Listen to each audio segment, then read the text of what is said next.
आज है 3 नवंबर 2025 दिन सोमवार। Welcome back to clean news UP. चलिए देखते हैं उत्तर प्रदेश की 25 फटाफट बड़ी खबरों को।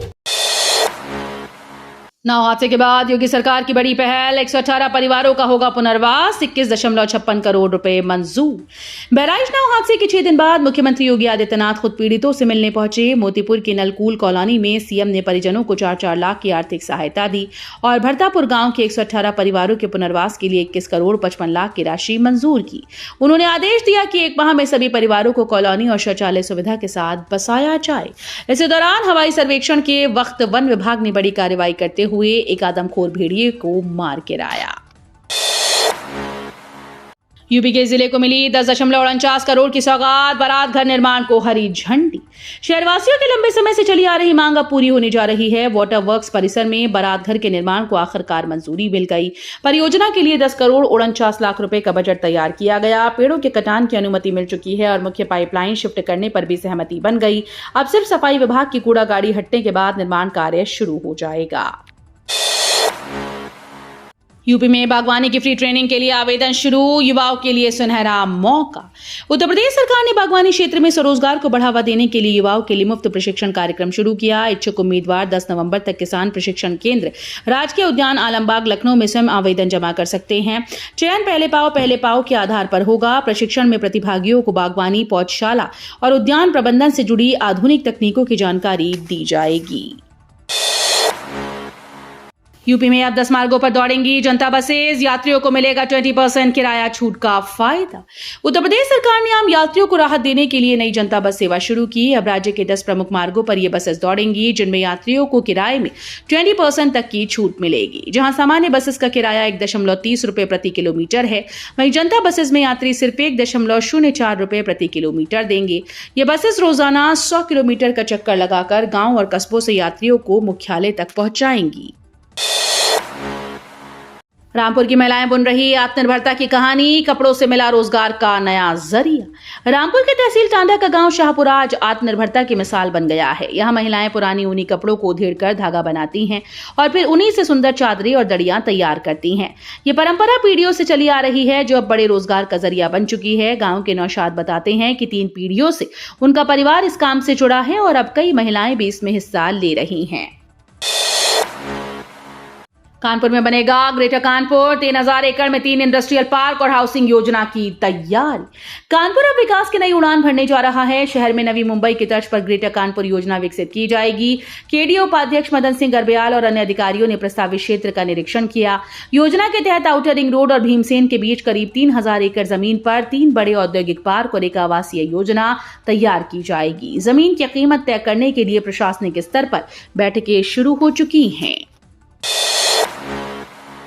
लोहिया विधि विश्वविद्यालय के दीक्षांत समारोह में सीएम योगी का संदेश, न्याय ही सुशासन की आत्मा। लखनऊ के राम मनोहर लोहिया राष्ट्रीय विधि विश्वविद्यालय में रविवार को 4था दीक्षांत समारोह आयोजित हुआ। इस अवसर पर बीए, एलएलबी, एलएलएम और पीजी पाठ्यक्रमों के 309 विद्यार्थियों को उपाधियां और 21 मेधावियों को स्वर्ण, रजत व कांस्य पदक प्रदान किए गए।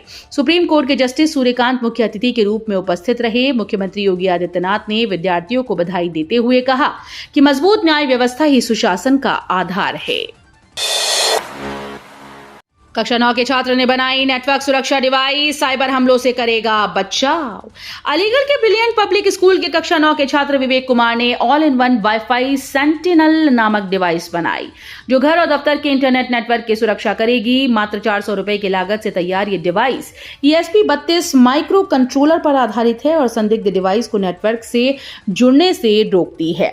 3 महीने की मेहनत से बनी इस तकनीक को मंडल स्तर पर पहला स्थान मिला। यूपी के फार्मेसी कॉलेजेस में शुरू होंगे न्यू एज कोर्स, बाजार की मांग के अनुसार तैयार होंगे छात्र। उत्तर प्रदेश सरकार ने फार्मेसी शिक्षा को रोजगार और बाजार की जरूरतों से जोड़ने के लिए बड़ा कदम उठाया। अब राज्य के फार्मेसी संस्थानों में न्यू एज कोर्स शुरू किए जाएंगे, जिससे छात्र आधुनिक दवा उद्योग की मांग के अनुरूप प्रशिक्षित हो सकें। प्राविधिक शिक्षा विभाग के अपर मुख्य सचिव नरेंद्र भूषण ने इस संबंध में दिशा निर्देश जारी किए। साथ ही अगले वर्ष से फार्मेसी का शैक्षणिक सत्र अगस्त से शुरू करने के आदेश दिए गए। यूपी में पावर कॉर्पोरेशन की सख्ती, अक्टूबर का बिजली बिल न भरा तो कट जाएगा connection. Uttar Pradesh power corporation ने बिजली बिल बकायेदारों पर सख्त रुख अपनाया है। जिन उपभोक्ताओं ने सितंबर में बिजली का अधिक उपयोग किया लेकिन अक्टूबर में बिल का भुगतान नहीं किया, उनके कनेक्शन किसी भी समय काटे जा सकते हैं। मुख्य अभियंताओं ने सभी एक्सीएन और एसडीओ को ऐसे उपभोक्ताओं की सूची तैयार करने के निर्देश दिए हैं। बताया जा रहा है कि त्योहारों के कारण अक्टूबर में बिल जमा करने वालों की संख्या घट गई थी। यूपी के कई अधिकारियों की पदोन्नति पर संकट, हाईकोर्ट के आदेश के बाद वापस हो सकता है प्रमोशन।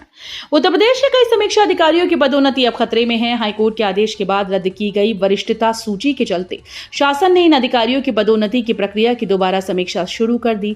सचिवालय सूत्रों के अनुसार पदोन्नति वापस लेने पर जल्द फैसला हो सकता है। बताया जा रहा है कि वरिष्ठता सूची में अनियमितता की शिकायतों के बाद ये कार्रवाई की जा रही है।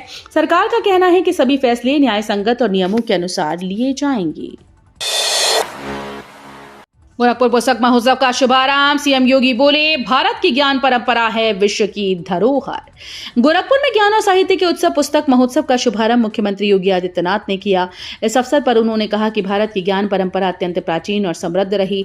ऋषि मुनियों ने वेदों और ग्रंथों के माध्यम से ज्ञान को युगों तक जीवित रखा। मुख्यमंत्री ने कहा कि पुस्तकें हमारी सबसे अच्छी दोस्त होती हैं, जो विचारों को दिशा देती हैं और समाज को आगे बढ़ाती हैं।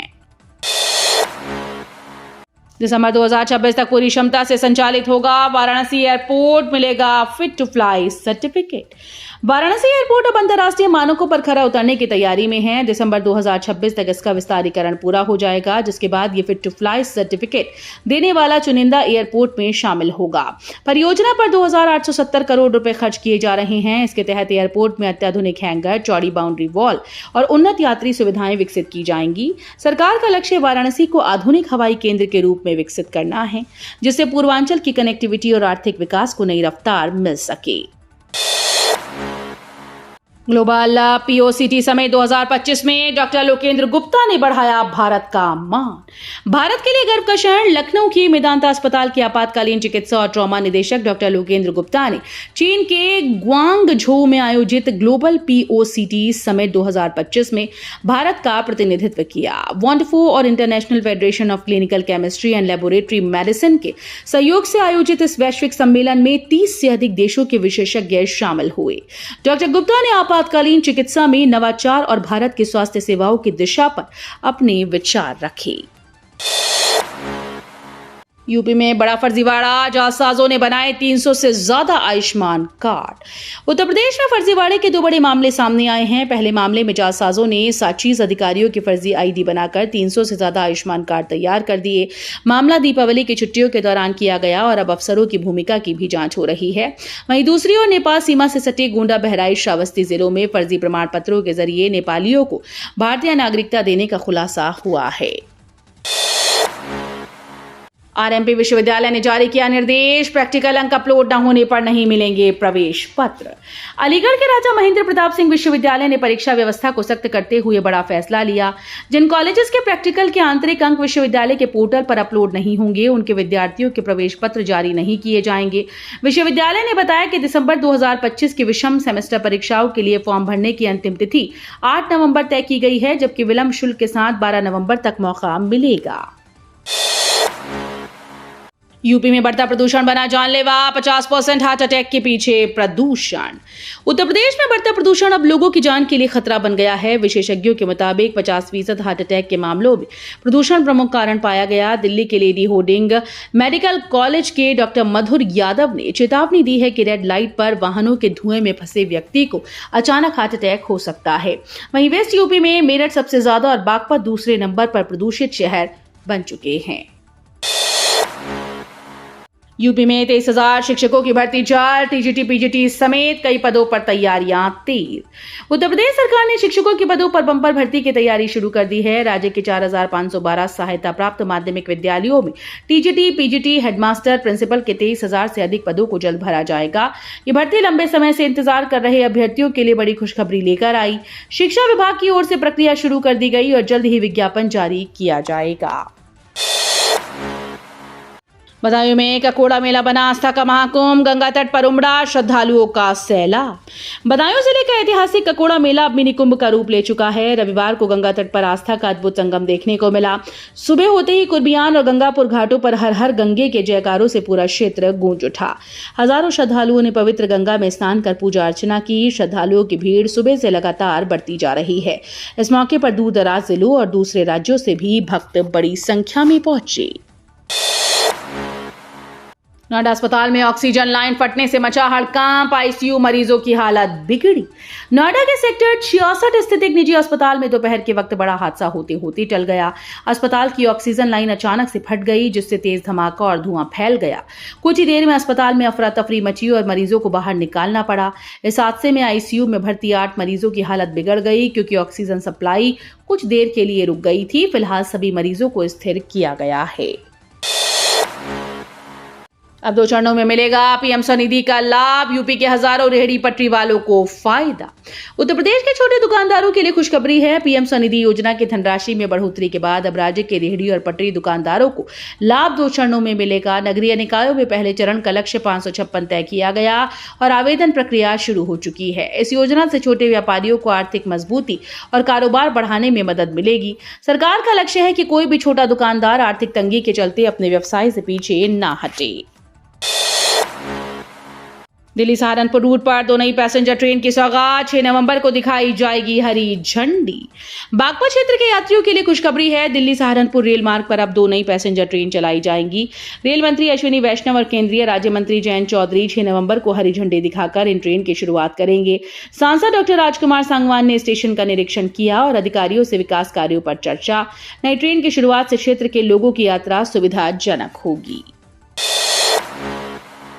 राम मंदिर ध्वजारोहण समारोह में सख्त व्यवस्था, देरी से पहुंचने वाले अतिथियों को नहीं मिलेगा प्रवेश। अयोध्या में राम जन्मभूमि परिसर में होने वाले ध्वजारोहण समारोह की तैयारियां पूरी कर ली गई। प्रधानमंत्री नरेंद्र मोदी की मौजूदगी के चलते सुरक्षा के कड़े इंतजाम किए गए हैं। श्री राम जन्मभूमि तीर्थ क्षेत्र ट्रस्ट ने साफ किया कि समारोह में आमंत्रित अतिथियों को तय समय पर ही प्रवेश मिलेगा। देरी से पहुंचने वाले अतिथियों को प्रवेश की अनुमति नहीं दी जाएगी। 3 घंटे चलने वाले इस कार्यक्रम के दौरान परिसर में सुरक्षा एजेंसी चौकन्नी रहेंगी। देव दीपावली पर काशी में जगमगाएंगे 10 लाख दीप, गूंजेगा शंखनाद। देव दीपावली पर काशी एक बार फिर से रोशनी और आस्था के अद्भुत संगम से जगमगाने जा रही है। गंगा के घाटों से लेकर पार के तट तक 10 लाख से अधिक मिट्टी के दीपक जलाए जाएंगे। पर्यटन विभाग और वाराणसी महोत्सव समिति ने इसकी तैयारी पूरी कर ली है। राजघाट से दीपक, तेल और बाती का वितरण शुरू हो चुका है। दीपोत्सव कार्यक्रम का शुभारंभ शंखनाद से होगा। इसरो का बाहुबली तैयार, उड़ान को अब तक का सबसे ताकतवर सैटेलाइट। भारतीय अंतरिक्ष अनुसंधान संगठन यानी इसरो ने अपने नए सैटेलाइट को नाम दिया है बाहुबली। इस नाम के पीछे कारण है इसकी ताकत और वजन। दरअसल ये अब तक का सबसे भारी और शक्तिशाली भारतीय सैटेलाइट है, जो अंतरिक्ष में भारत की नई ऊंचाइयों को छूने वाला है। इसकी लॉन्चिंग की उल्टी गिनती शुरू हो चुकी है और देश की निगाहें इस मिशन पर टिकी हैं। तो ये थी आज की 25 फटाफट बड़ी खबरें। अगर आपको न्यूज पसंद आई हो तो वीडियो को लाइक और शेयर जरूर करें। धन्यवाद।